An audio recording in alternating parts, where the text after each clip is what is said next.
जय सियाराम जय वडवारा। तो आज हूँ जाई રહ્યો છું દોડેરામના મંદિરે અને રસ્તામાં વચ્ચે મને દિલીપભાઈ ને રાજેશભાઈ મળી ગયા। તો આજે અમે ત્રણે જાશું દોડેરામના મંદિરે દર્શન કરી આવશું અને એની બધી આમ વાત કરશું। બ્લોગ પૂરો જોજો, મજા આવશે તમને। અને દોડેરામનું મંદિર છે માથક ગામમાં આવેલું છે, તમે જોયું હોય તો કમેન્ટમાં જણાવજો જરા। અને વિડીયો મસ્ત લાગે તો એક લાઈક જરૂર કરજો। અને હવે અમે આ છે લીમડાનો સાંયો, અહીંયા હે ને અમે અહીંયા સૂઈએ છીએ, અહીંયા આવે છે, અહીંયા સૂઈએ લીમડાનો સાંયો હે। અને અમે રસ્તામાં છીએ। અહીંયા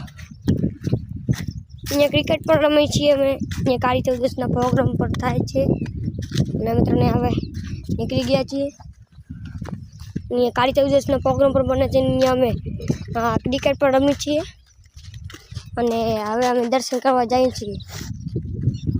અહીંયા અમે આજ સવારે ક્રિકેટમાં આવ્યા હતા, એમાં અમે જીતી ગયા, એમાં મેચ મસ્ત થઈ હતી।